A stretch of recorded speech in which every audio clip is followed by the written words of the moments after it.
Hello. Hey, welcome to the first virtual event specifically for young adults. My name is Frederick Nichelson. I'm the music director for the Denton Black Film Festival, and we are welcoming you tonight to In My Voice.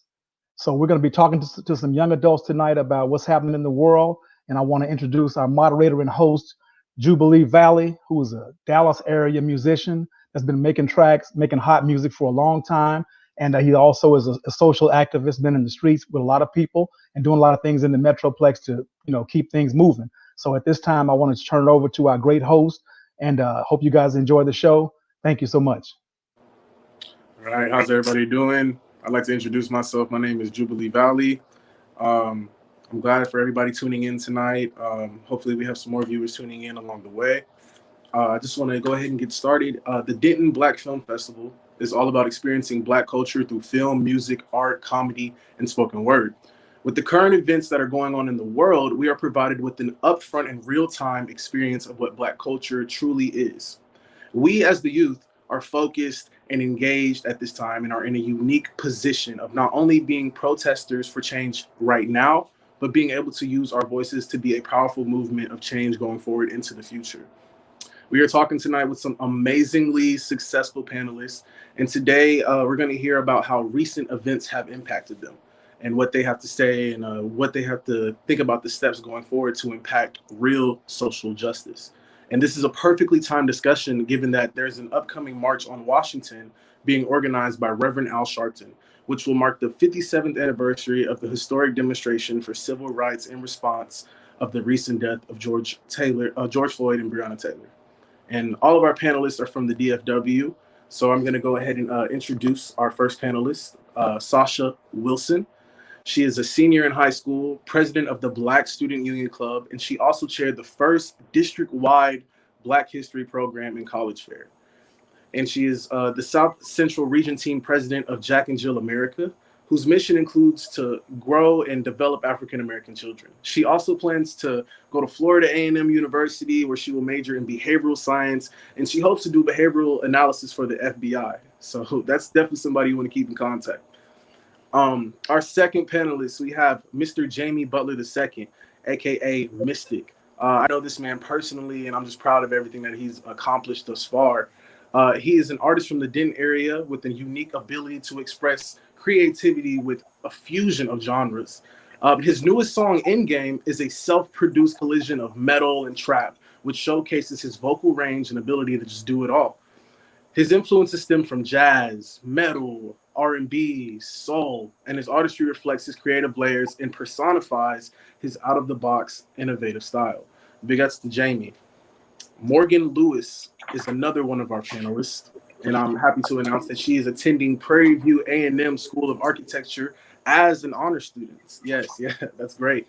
Spends her time creating art and making amazing content for her YouTube channel. And in high school, she was a member of the track and field as well as varsity cheer captain. How you doing? All right, last but not least, we have Timothy Lawerence Owens II. He is attending Tisch School of the Performing Arts in New York and has been performing for the last 15 years with performances at Green Hill School, Junior Play Theater Troupe, Dallas Young Artists, and he also does volunteer work including Sky Ranch Christian Camp, Dallas Young Artists, and Baylor Scott and White Health and Wellness Center. He is a member of the Concord Church and an honor student, excelling in English, Latin, and my favorite, theater. All right, now before we get into this discussion, I would just like to introduce a positive teen rap by the artist Caden Young. Now, Caden is a freshman in high school in the DFW area as well, and she is a member of National Junior Honor Society and Student Council Officer. Team president in her local chapter of Jacksonville, and enjoys writing poems, songs, short stories, and her short story, Let's Make a Difference, is published as a part of a collection of stories in the book, The Super Chronicles, Power to Make a Difference. She is also a fast-pitch softball pitcher and a team captain in 2018 through 2020 USSA MVP. She also plans to attend an HBCU and hear her positive teen rap about growing up Black in America.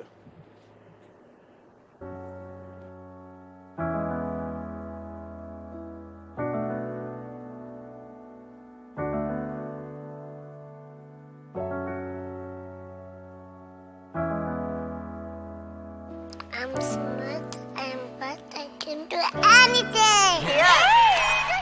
Welcome to school.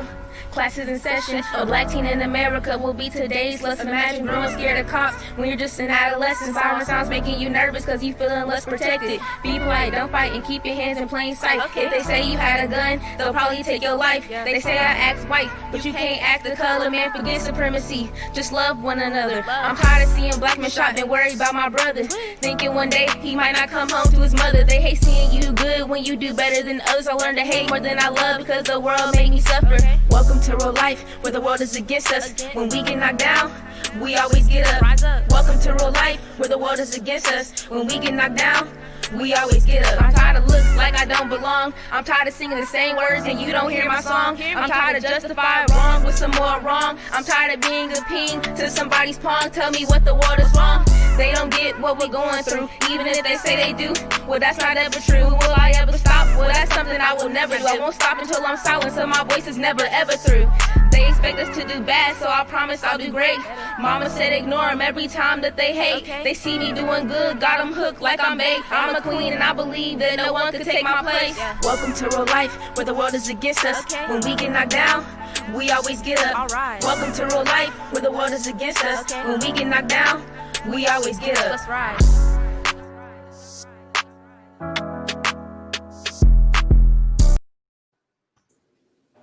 Yeah. When we get knocked down, we always get up. All right, I like that. That was really nice. Facts. All right.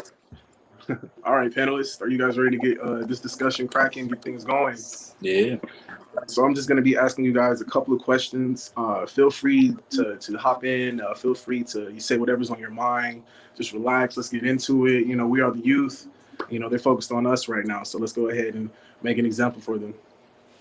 So my first question for everybody, and I'm going to start with MIZTICK. When you guys hear the words social justice, what does social justice truly mean to you? Like what is social justice in your words?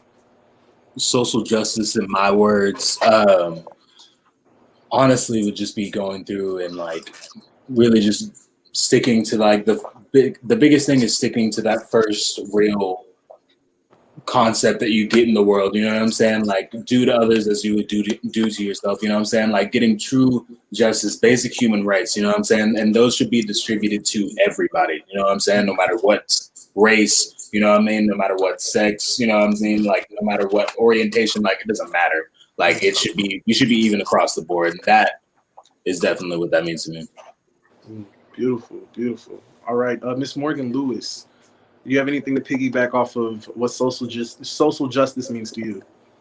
I agree with what he was saying about human rights. That's basically the base of social justice and why people are out in the streets fighting for their human rights.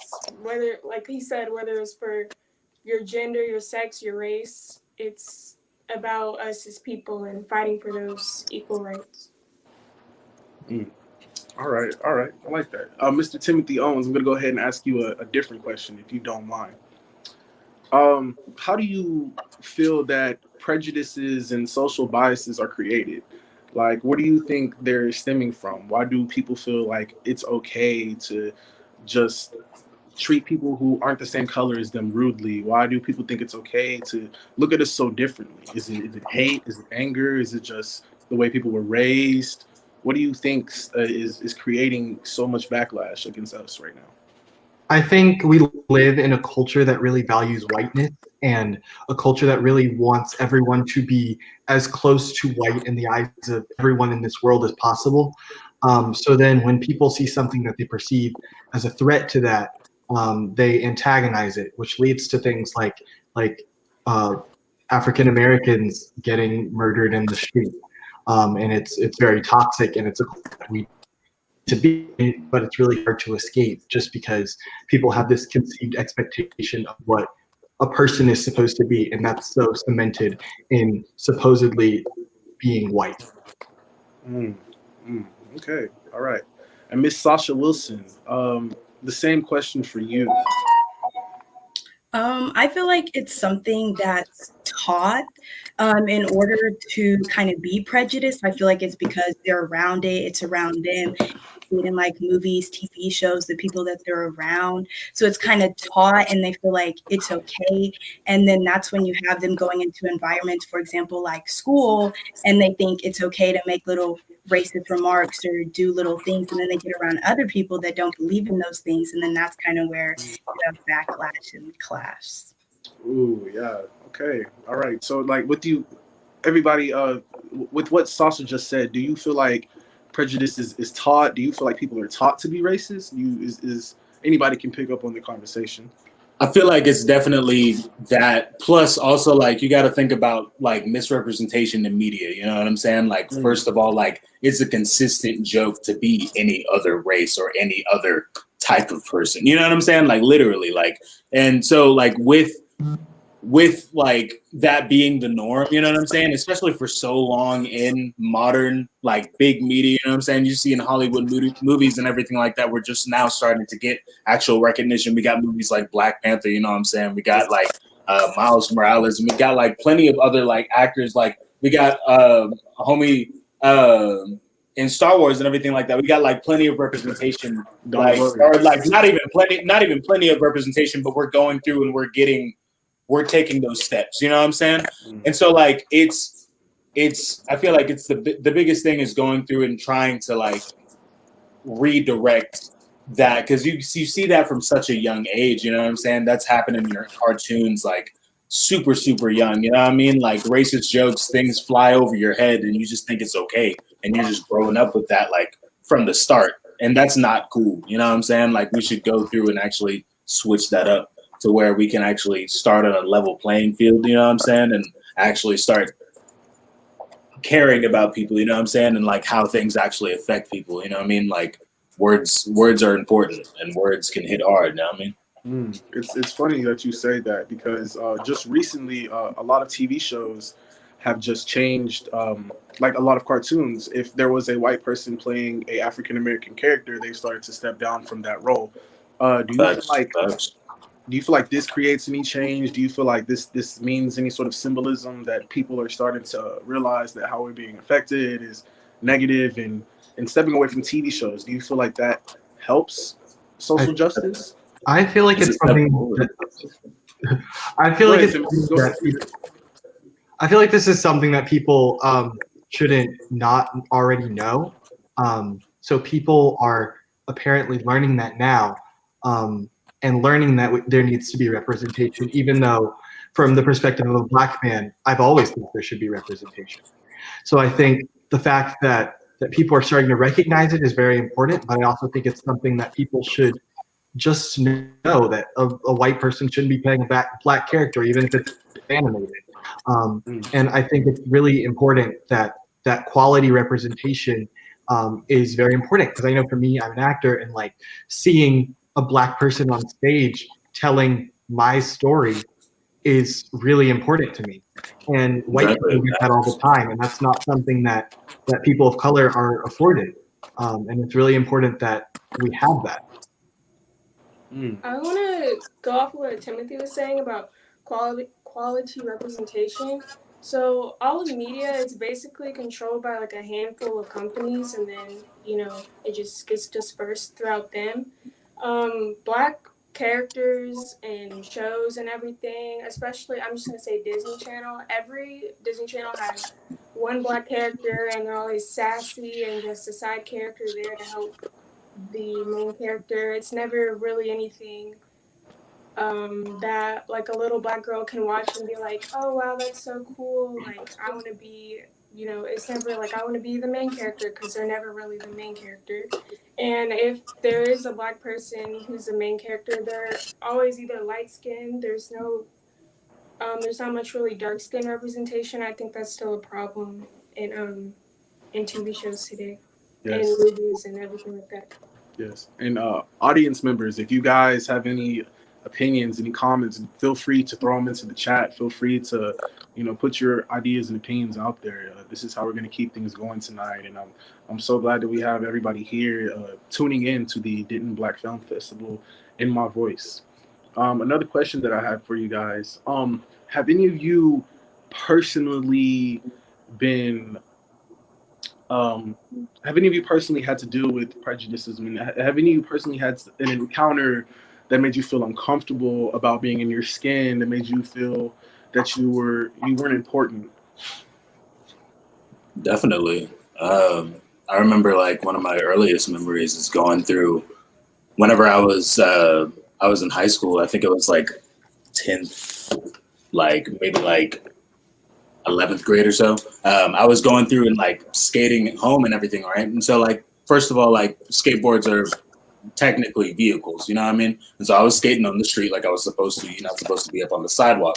And so off-duty police officer pulls up in his like literally t-shirt, like shorts, you know what I'm saying, chilling, like just pulling up like he was going home or something like that, goes through and it's like, yo, like you can't ride that over here at all. And I was literally in my neighborhood about to turn right on my like on my street that we was at, you know what I'm saying? Like, and nah, like, and it was just so interesting because he just demanded, he was just like, nah, like either I can go through and take you in or you can stop riding and walk home. And I was like, I'm skateboarding, bro. Like it's not that major, you know what I mean? Like, and I'm following all of the laws. Like that's crazy, you know what I'm saying? Like I was like, I'm really a threat to this man for no reason. Like that's whack.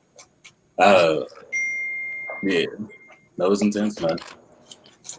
Miss Sasha, have you ever dealt with any, prejudices? Have you ever had to, fight for your right to be Black? Did anything ever make you feel like you just didn't fit in or anything like that? Well, I've never had an experience where I felt like I kind of had to fight to be Black, but I do have an experience that I feel like a lot of high schoolers can relate to. Kind of in history class. Well, for me, I've always been in an AP history class. And so it's not a lot of us Black kids. It's either just me or like one or two or maybe three at max. And it's always whenever we get around to learning about like slavery or the civil rights movement. And it's kind of like you have all eyes on you in the class.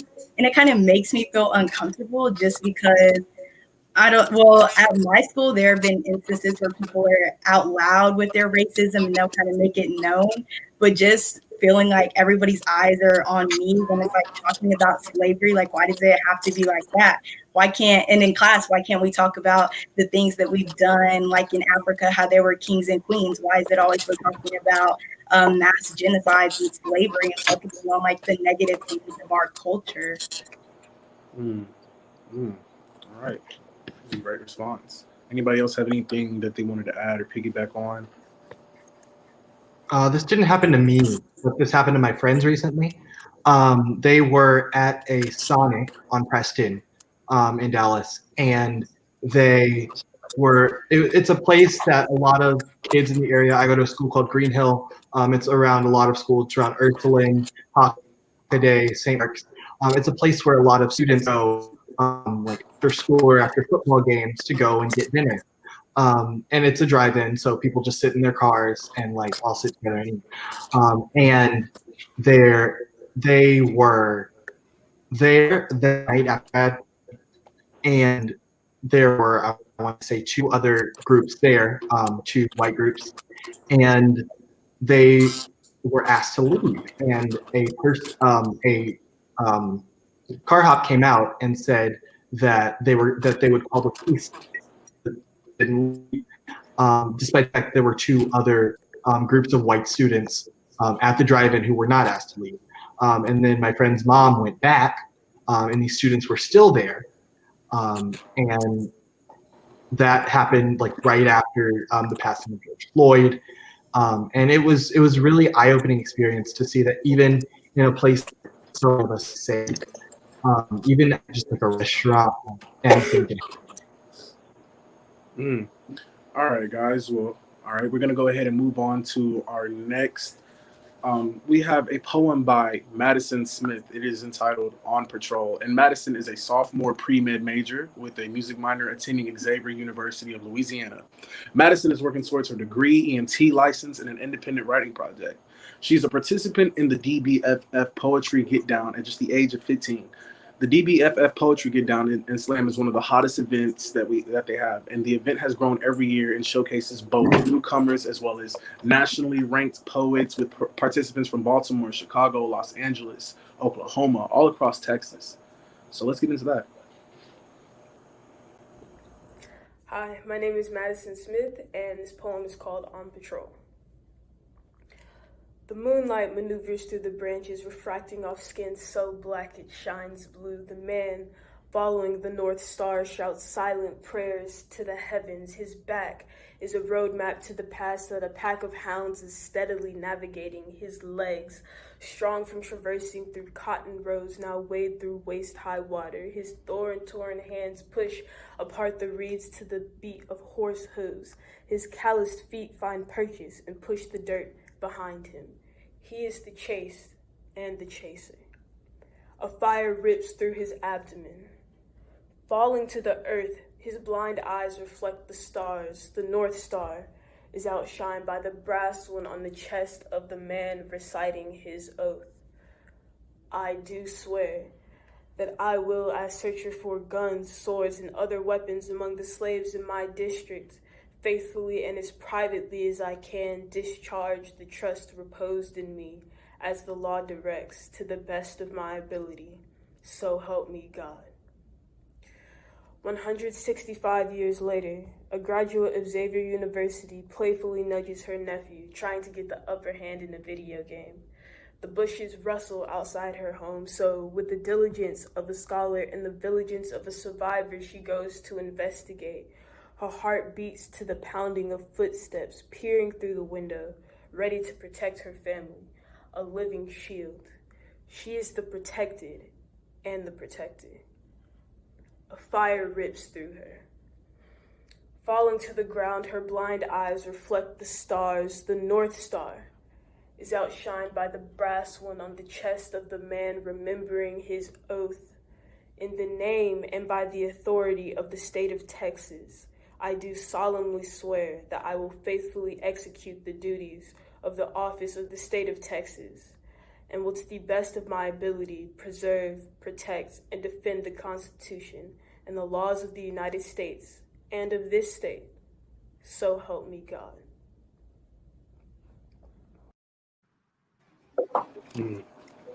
All right.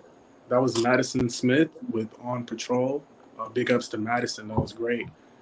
We're going to go ahead and get back to our panel discussion. And I'm actually really enjoying you guys' answer, and I'm loving this discussion that we're having here. Audience, remember that you guys can also engage, and you guys can also hop in whenever you want to. And we'll drop comments below down on the screen. So with the recent events that have been happening in the world, let's talk about George Floyd a little bit. We all saw the video. I think we all know where we were when we saw the video and how the video impacted the world and created an uproar across America. In the end, do you guys feel like justice has been served for George Floyd? Were there some things missing? Why and why not? How do you feel about this subject?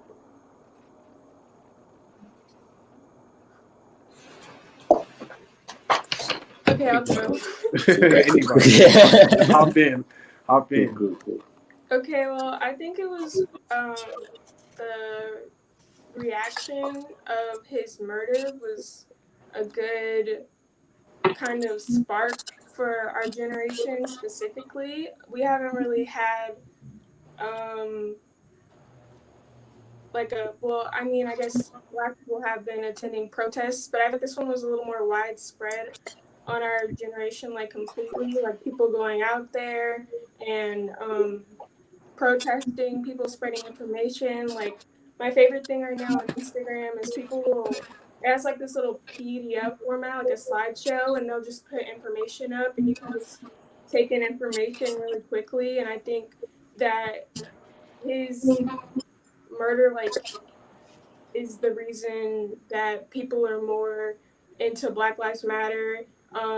Even though at first people were treating it as a trend, people were still backing it, still protesting. It's not shown in the media every day because the media just likes to show it only when it's rioting, and they just like to pick and choose when they're going to show it, but people are still protesting. Like New York has been protesting every day since May, and they're still going. And I think it's really important that our generation got something to experience like this. Like, we have a reason to fight for Black Lives Matter. Like, more people are educating themselves and learning about the matter and how they can help and how they can be, or like some people didn't even know things they did or said were racist. Now they know and they're educating themselves. And I think, like how y'all were saying, racism is taught.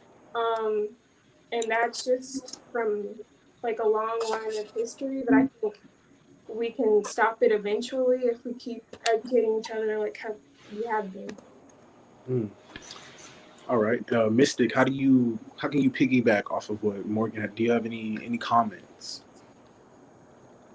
I definitely think that it has. So, like, it 100% has been one of the most viral protest moments of our generation. I definitely agree on that.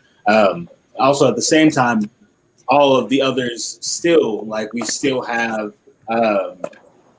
the, like, all the way back to whenever George Zimmerman went and murdered Trayvon Martin. You know what I'm saying? Like, that was, like, one of the biggest sparks that, like, one of the biggest, like, at the earliest that I can remember, you know what I'm saying? And we should have been doing this then, you know what I mean? Like, we should have been doing this then. We should continue to do this. You know what I'm saying? Like, the biggest thing right now is just a matter of, like, we can't stop. You know what I'm saying? Like, this can't just become a trend. This can't just become something that we go through and, like, it just fades to an end. You know what I'm saying? Like, we have to, like, stay on it. You know what I mean? Stay vigilant, keep fighting, keep doing, keep donating, you know what I'm saying? Like, keep going through. Like, this government is built literally against us. We need to move and push forward, you know what I'm saying? And we need to push it against it to go through and to change things. All right, yes, sir. Okay, we're gonna go ahead and get into audience questions because I'm seeing that the audience is getting really engaged, and I definitely want to answer some questions for anybody that's tuning in. So Sarah Hodge says, what advice would you give to anyone struggling to use their voice and say the right things in the current environment? And I'm going to give that to Sarah. Sasha Wilson. So whenever the death of George Floyd happened, I was off of social media because I do these periodic like social media breaks. And I remember that people were posting, you know, all these things about Black Lives Matter on social media. And I know that's our generation. But I felt like for me, posting something wasn't enough. And so in Frisco, we held a protest. So I got together with a lot of my friends, and there were actually 3 protests that happened in Frisco. So getting out there and protesting did a lot, made a difference. And I also got to speak on a platform at my church, Concord Church in Dallas, and I got to get with a lot of my peers, and we did something similar to this and kind of just talked about all of our experiences as young Black teens and the things that were happening, and just being around people that share the same ideas as me and like beliefs at me. It really helped a lot because it's kind of just frustrating when you're talking to people who don't agree with you and you're trying to explain these basic human rights that we deserve, and you have people that are combative and are kind of beating you down. But just being around people who support you and uplift you, it really helps a lot. All right, I'm gonna go ahead and ask another question from the audience. I believe Shell Wilson, do panelists think the new surge of youth activism is going to help create real change? And Timothy, I just want to hear what you have to say to that question. I'm also going to ask another panelist as well. Off of what Sasha said, I think this was a big deal for our generation because the way that this, the outrage over the death of George Floyd percolated throughout social media was absolutely incredible. And I think sort of like they said earlier, the fact that at first it was seen as just a trend, but the fact that it continued to pick up and that people are still outraged and people are still trying to educate themselves is very important. So yes, I do think that as we move along, our generation is going to do a lot to change the way the world is shaped right now. Okay. All right, I like that. Morgan, how do you feel about that same question? I have a similar experience with Sasha. I go to school, or I went to high school in Mansfield, Texas. It was the last school district in Texas to desegregate years ago. And even though it's still obvious, it needs some sort of change, as there's gerrymandering in the school districts. Like, they still try to push certain races to a certain school. Like, we have a black school that's predominantly black and a school that's predominantly white, and they still cut it to where certain incomes get split into certain schools on purpose. And they still do things like that high up in the school district. But our students and some of our teachers came together in June, and we had a Black Lives Matter rally from Mansfield High School all the way to City Hall. And there were thousands of people. And I think it just shows like our progression as a city from going, they still showed these pictures of the older Mansfield High School, and they had like black dolls hanging from the like flagpole, and they had like pictures of black students when they were starting to combine the black and white schools together, of like white students like yelling and being harsh towards the black students. There's still pictures like that. So from Mansfield being the last school to desegregate, going to today, like us having Black Lives Matter rallies, it was really cool to see. All right, guys. I want to thank you guys for answering the audience questions. I believe that we're going to go ahead and move on to the short film that we have provided for you guys tonight. And the Denton Black Film Festival is an experience of Black culture with film as its primary medium.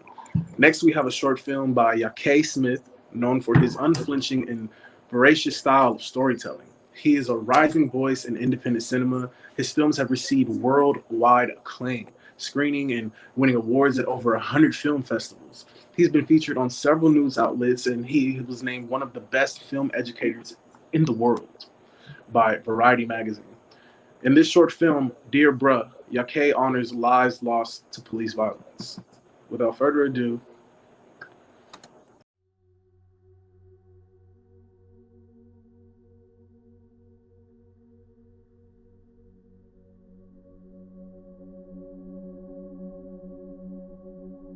Dear bruh, I miss you more than ever today.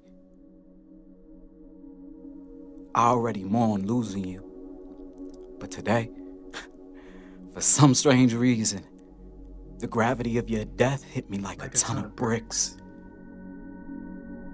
Almost knocked me over. The knowledge that everything you could have been, that everything God designed you to be, was taken away from you because your very presence made you a threat. The thought of that paralyzed me. The fact that you were executed merely because of the deep, intangible, soul-stirring hatred of your being, because of the fear of your excellence, simply because of the total disregard for your right to live. That really confused and angered me. I'd probably never tell you this face to face, because that's not how we do. But in some hidden, deep place in my heart, I ached. I ached because I realized that when they killed you, they killed a piece of me too. Your death was not singular. It's happening again and again, carried out to remind me of where I stand, of who they perceive me to be, of what will happen if I ever step out of line, if I ever demand to be seen as a human, as equal, as worthy of living in the world.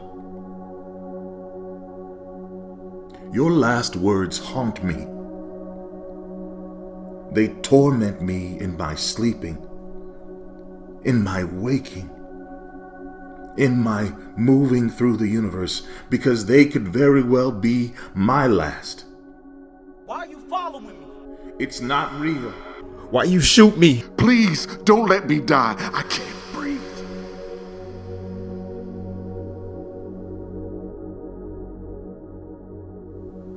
Bruh, let's be real. You weren't perfect, but who is?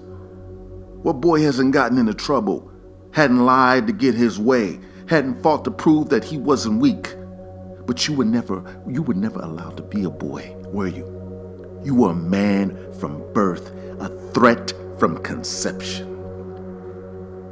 They said they were scared, that you threatened them, that they feared for their life, that you fit the description. What description? Of a shadow? Of a ghost? Of history written with lightning?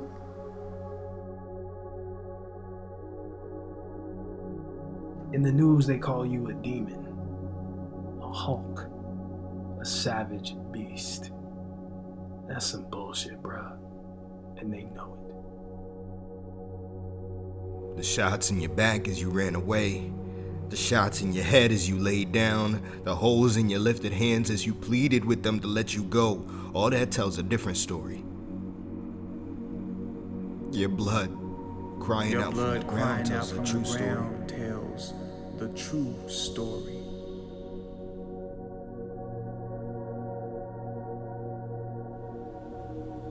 But that don't even matter now.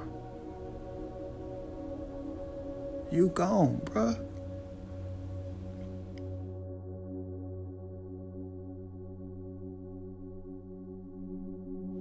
I wish you were here. Wish you had went to another store. Wish you didn't have that BB gun. Wish you wasn't standing on that corner. Wish you had ran another way. Wish you had stayed home with your girl and celebrated New Year's at the house. But wishing all that is basically me wishing to God that you didn't exist. That I don't exist. Because none of that shit even matters. Sagging, suited, GED, college degree. When you're black, they'll find you anyway.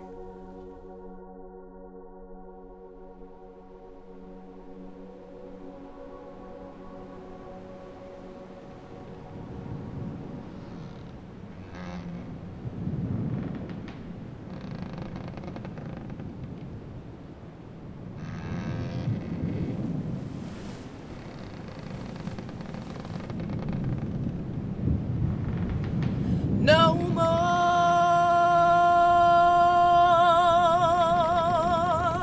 weeping and wailing. No more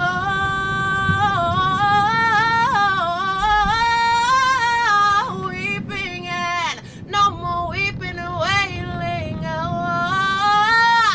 No more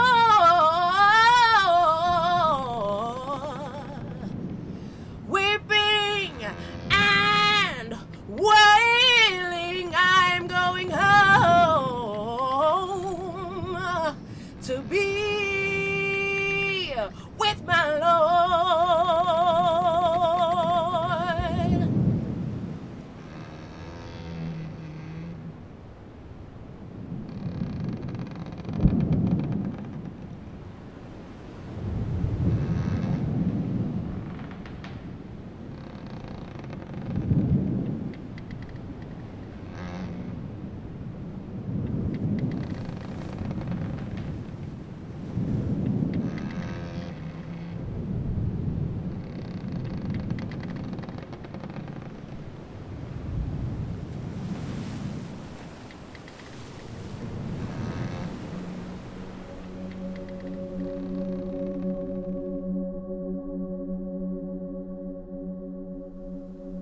Your death has left a big hole in my soul. But it also made me see things in a new way. I understand now that I have to speak up, that I have to use my voice to change things, that I have to let the world know that they can't take us out. that we won't go without a fight, that we will be free by any means necessary, that no matter how we got here, this is our home and we will live in it. It's the police. This the madness that they spark up. This is what they encourage. This is what they provoke. This is what you get out of you taking a loved one from someone. I'm terrified at the moral apathy, the death of the heart, which is happening in my country. These people have deluded themselves for so long that they really don't think I'm human. I base this on their conduct, not on what they say. And this means that they have become, in themselves, moral monsters.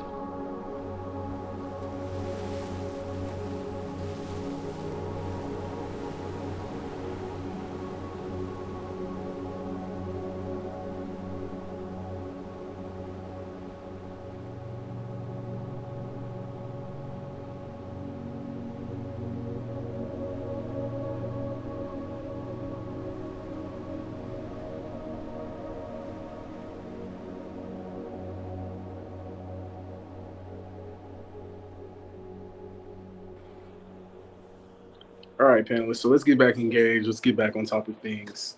My next question is for MIZTICK. So I know you do a lot of music. I know you work with a lot of genres, and I know you spend a lot of time, a lot of work on perfecting your craft. How do you feel like music plays a part in social justice? Do you feel like what's played on the radio is helping the youth want to get more involved? Do you feel like it's disabling the youth? With your creativity, with your ears and your knowledge of music, how do you feel like music can play a big part in social justice and get the youth back on track? To be quite honest, I feel like music is the literal key. It's the GOAT. You know what I'm saying? Like music can go through and speak to any and everyone. You know what I mean? Like it's the ultimate superpower. Like music is just so intensely powerful.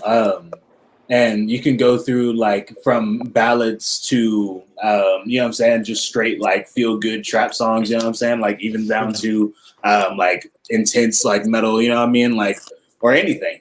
It all definitely has a feeling and a vibe, and like it has a way of overcoming you, you know what I'm saying? Like you can sit here and like you can listen to a song and that song can bring you to tears, or it can bring you to action. You know what I'm saying? We need to be out here. We need to be going through and creating media and creating things that, first of all, are positive representation in our own communities. You know what I'm saying? Especially like talking to Black people. You know what I mean? Like we need to do the best that we can. You know what I'm saying? For our communities. You know what I mean? Like, but also at the same time, we need to go through.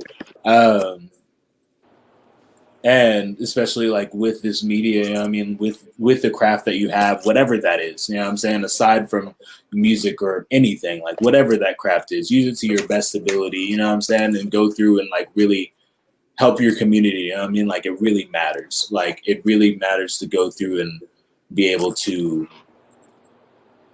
give a helping hand, you know what I'm saying? Like it definitely like, it would be a better use of said talents and better use of said things to be able to give back, you know what I mean? Like, because why not? Like, why not give back to these communities that you know are disenfranchised? You know what I'm saying? Like, why not like give back to these people who you grew up with, like, you know what I'm saying? Like, none of us can sit on, none of us have a high horse or anything like that we can necessarily get on, you know what I mean? Like, we need to all work together.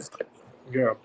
All right, now Timothy, do you have anything to piggyback? I want all the panelists to get involved. This isn't, anybody can answer, anybody can just hop in. I want to pick you guys' brains and pick you guys' minds and just, really dig deep down into what's going on into the world today, because the youth is where we are missing most of the representation at. I know a lot of us are online, a lot of us are on Twitter and Facebook, but Are we outside? Are we being active? Are we using our voices? Are we protesting? So, Timothy, do you have anything to piggyback off of what MIZTICK said? Because I know you're in theater, and I know you do a lot of art, and you know, a lot of Black culture is instilled in art. And so, how do you feel about that? I think it's super valuable and super important that we value Black stories in our world right now.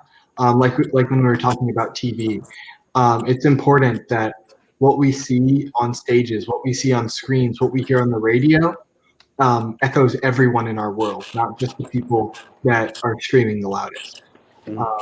And because of that, I think it's really important that we give opportunities to people of color, to Black people, specifically to have their voices heard, to tell their stories, not just in front of the camera, not just on the stage, not just in the studio, but also behind the scenes. The fact that the people not only performing or creating art, but also the people behind the scenes and helping make sure everything can happen, everything is produced, everything is seen in our society is really important as well. All right, I like that. Miss Sasha, anything to piggyback on what Timothy said? How can we show more representation in our art form? How can we, as the youth, be more involved in our platforms and what we're doing? Well, through social media, I know for some of us, that's what we use, is just talking and reaching out and talking to other people.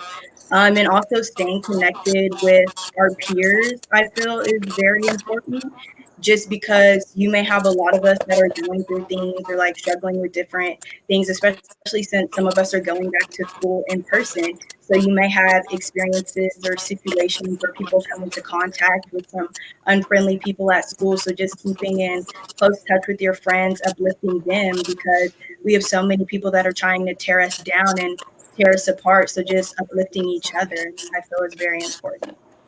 All right, I like that. All right, we're going to get back into the audience questions because I love how engaged the audience is right now. You guys definitely have a hunger for what's going on into the world right now.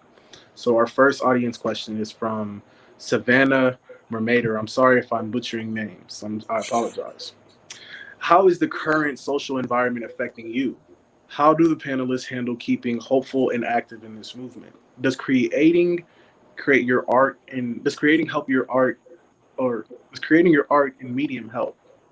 How do you guys feel towards that question? Or we can go ahead and start with Ms. Morgan. Okay, well, I haven't posted a YouTube video in a while, just in general. So I'm creating my art. As far as this social environment, it's not a negative effect on that. If anything, I've been focusing more on Instagram. Like I was saying earlier, people share a lot of helpful information and just trying to you can just add it to your story, trying to get the people you follow with. The people you follow and your friends and your family and even just strangers to know about certain things that they might have not if you hadn't shared that is important. I feel like I've been focusing a lot on that. I don't know if y'all have TikTok or not, but on TikTok, it was even before the whole like uproar and protesting and everything, they had a week where they highlighted Black creators, and it wasn't even TikTok the app, but it was our generation on that app helping promote Black creators, because it's just a well-known fact that white creators are gonna just have more followers in general and just gonna have an easier chance to get popular on apps like that. But on TikTok, it's a different algorithm, and a lot of people have been highlighting Black creators, and I try to follow as many as I can and buy their products and share their products and do whatever. So I've been trying to do that recently. All right, I like that. And I definitely have heard some of those things as well about TikTok and their algorithm and how they operate those things. It's very weird, very weird. It is weird. MIZTICK, your platform. Same question. Same question.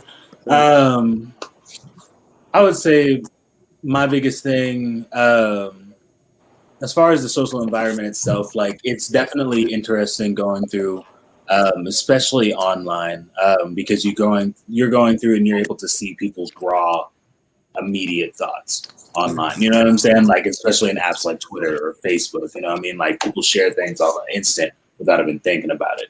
You know what I'm saying? But also like it goes through and it's able to start a lot of conversations of like, like who are you really? Like, are you struggling with this concept? Like, do you really understand what I'm fighting for? You know what I'm saying? Do you really understand what this is about? And it's very like, I don't know. It's a very interesting conversation topic because a lot of times, especially online, it goes through and just ends up as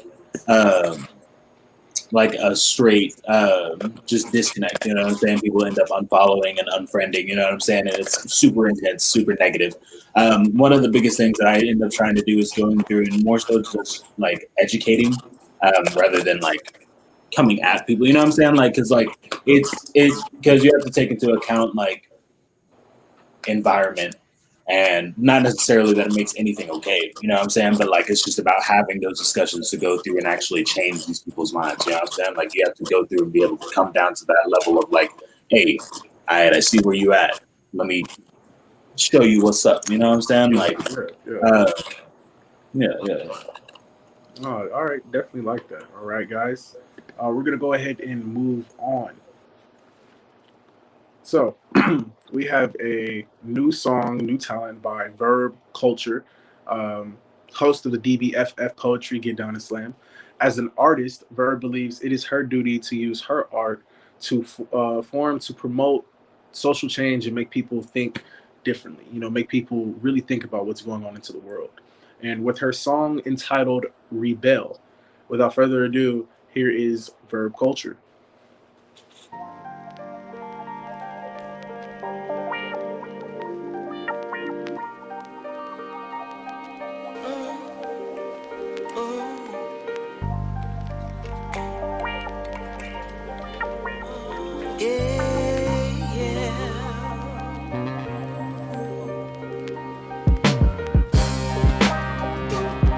This is the revelation for the revolution. When it's all said and done, whose side you choosing? This time it's about winning, 'cause we're so tired of losing. Time to take a stand against all them abusing their power. Got their knees on the back of our necks. How many others of us have to die before we gain some respect? All lives matter. This much we understand. But until they show us that Black Lives Matter, we'll continue to protest, demand, and take a stand. Yes, we'll take a stand.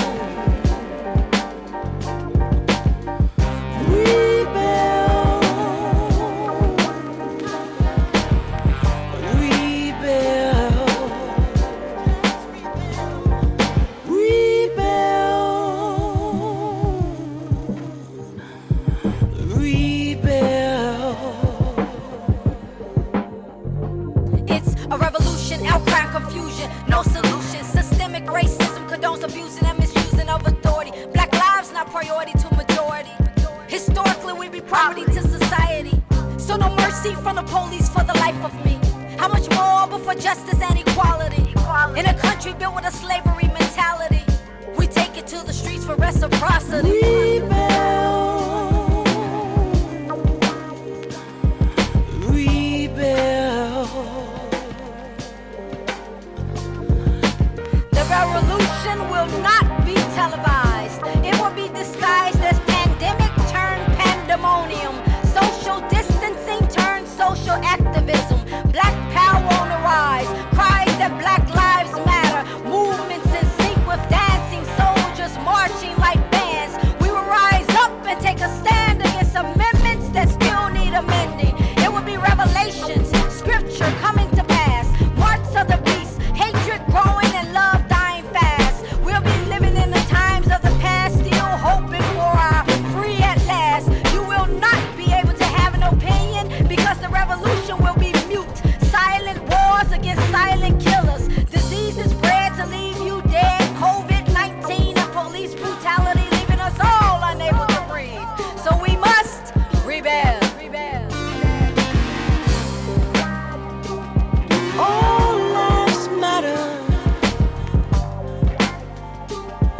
land and take a stand.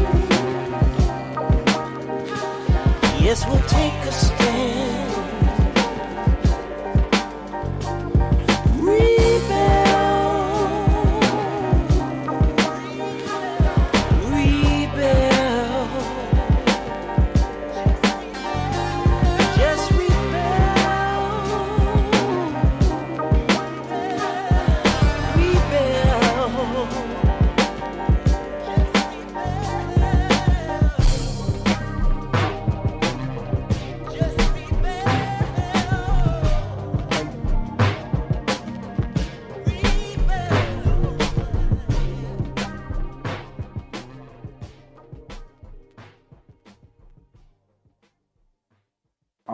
I want to go ahead and just keep the conversations going and keep the discussion alive because our panelists seem very engaged and very energetic with what's going on. So without further ado, I'm going to go ahead and keep it moving. So back to our panelists. Just have a brief question for my guy, Timothy, over here. And we're going to go ahead and get cracking. Breonna Taylor. Now, a lot of people would say that justice has not been served yet for Breonna Taylor.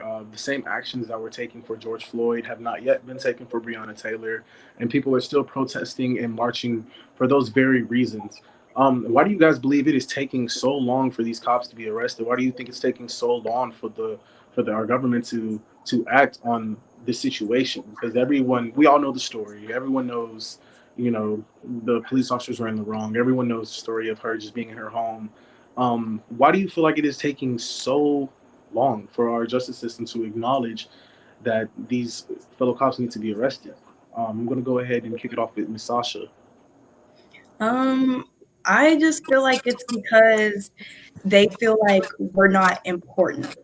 And so I feel like the situation would definitely be different if it was a white woman and if the roles were reversed and it was 3 black police officers. I definitely feel like justice would have been served. It would have been completely different. But I feel like it's because they don't care about us. And that's why we have to keep fighting and keep protesting and keep doing what we're doing. Because if our government, the people who are supposed to represent us, if they don't protect us and represent us, then we really don't have anybody except ourselves. So that's why we just have to stand strong with each other and just continue to do what we're doing until we get justice for Breonna. I like that. It's a very powerful response. Anybody else want to pick up? Let's keep it going.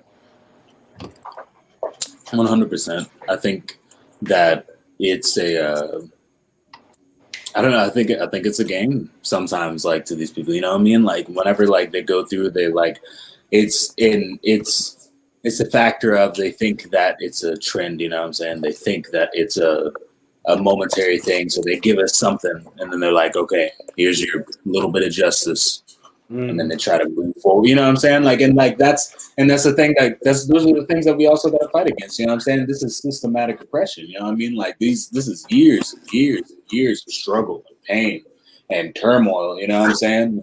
Fighting. We got to go through. It's a lot. You know what I'm saying? And we forget that. There's a lot more into this than. We can't settle for the status quo. This has to be greater than that. We're trying to end this. You know what I mean? All right. Timothy, Morgan, you guys got any response to that?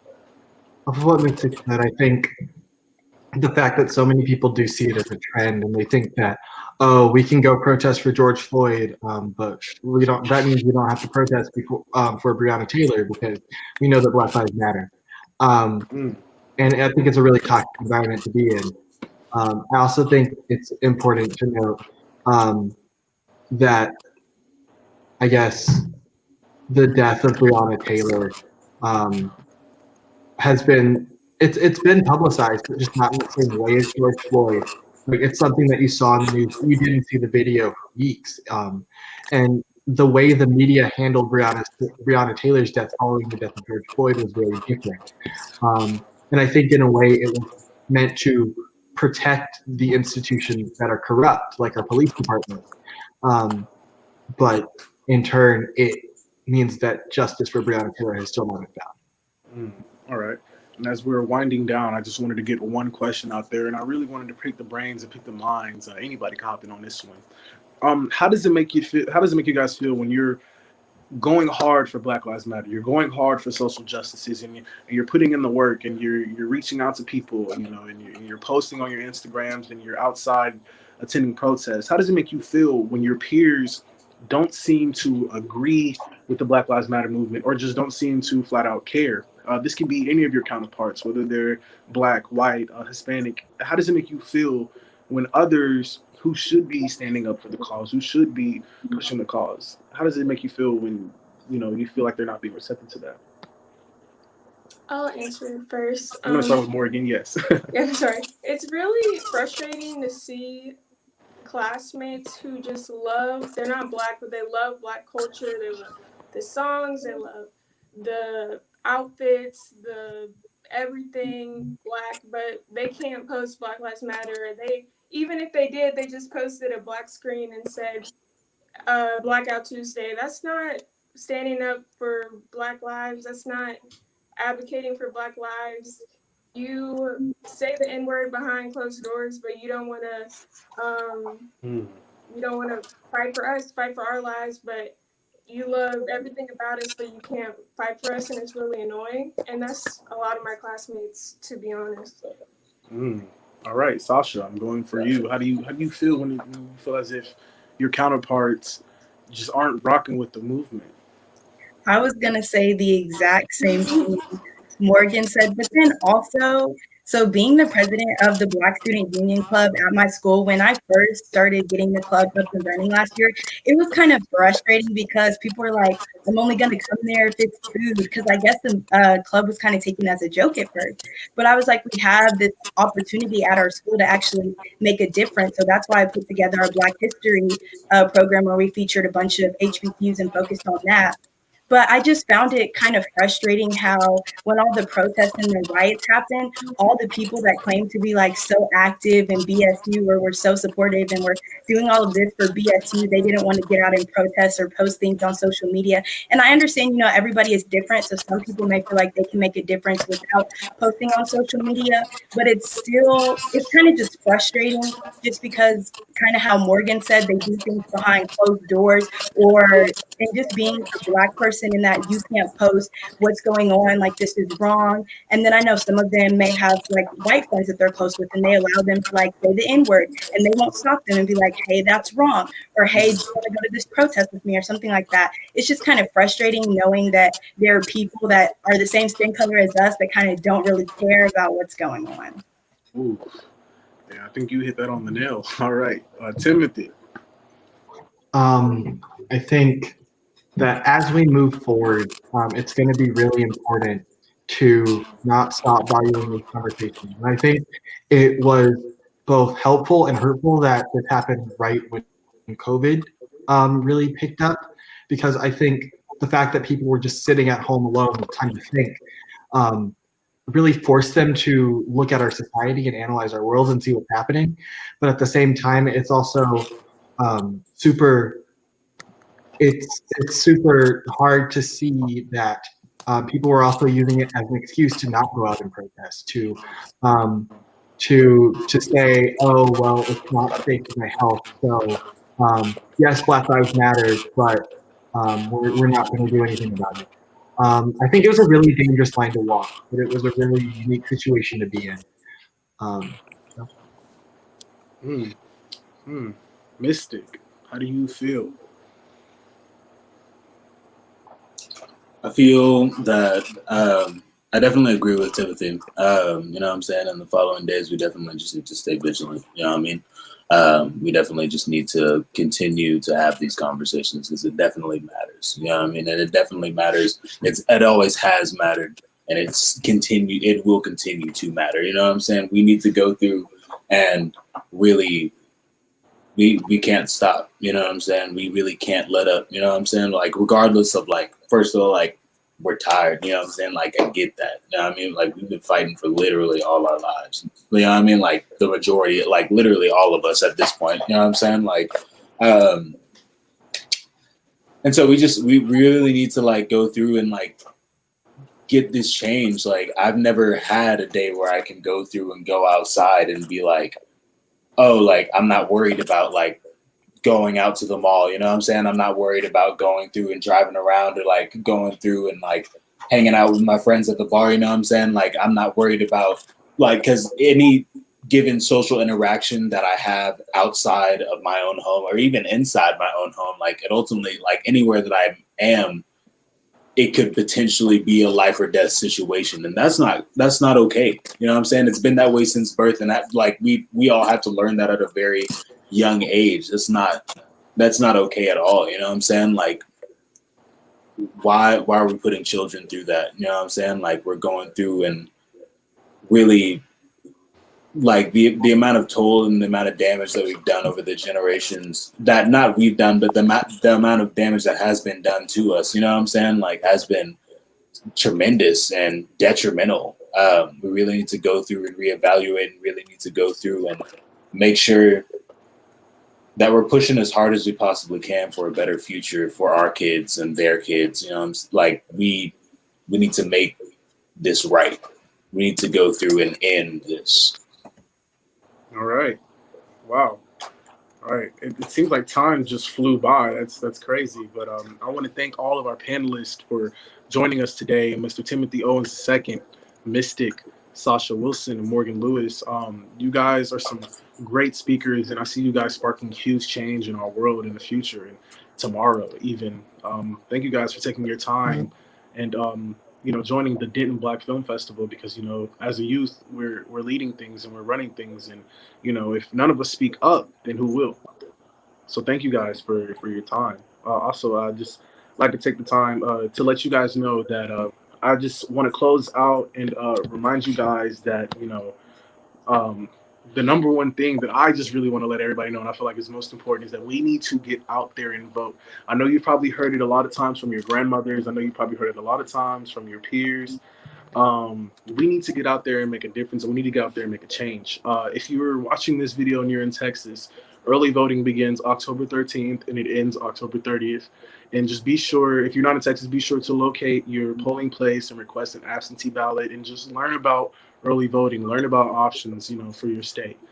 And yes, all of our social media platforms for the Denton Black Film Festival are at Denton BFF. Thank you to the Denton Black Film Festival for giving the youth a platform to just come and discuss problems that are going on in the world. Thank you for giving us an outlet where we can just come and express our feelings with other youth and fellow youth. And the main goal is to get the youth involved, because this is our world. This is our future.